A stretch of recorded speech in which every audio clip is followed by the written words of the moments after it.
Good evening, my friends. Today I will tell you about the so-called ontological argument for the existence of God. So, first step of this argument is to define the word God.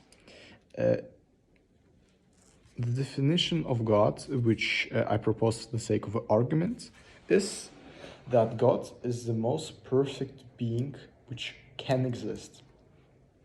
With that being said, we can move on to the second argument, the second step of the argument.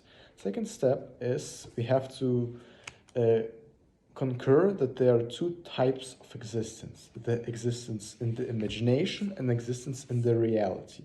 So the real existence, we could say, and we have to also I can explain it on an example of a pen.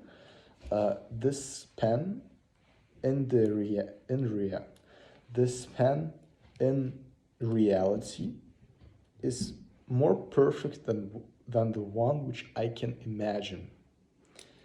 That basically means that if we take one object and we have it in our imagination and in reality, the one in reality is more perfect than the one which we've imagined.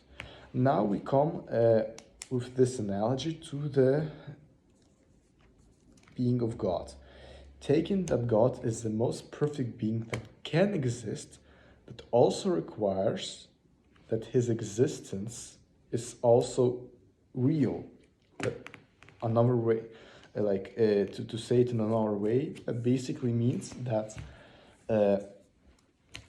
because God is the most perfect, he must exist in reality, because otherwise he wouldn't be the most perfect, because if he only exists in the imagination, he by definition cannot be the most perfect, because the most perfect must exist.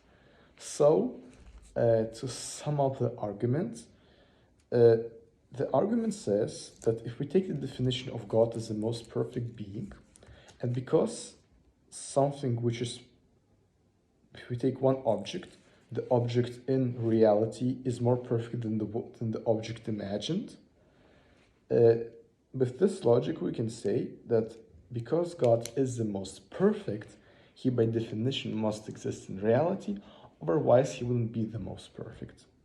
So this is a so-called priori argument, and it basically, the main point of it is the definition of God.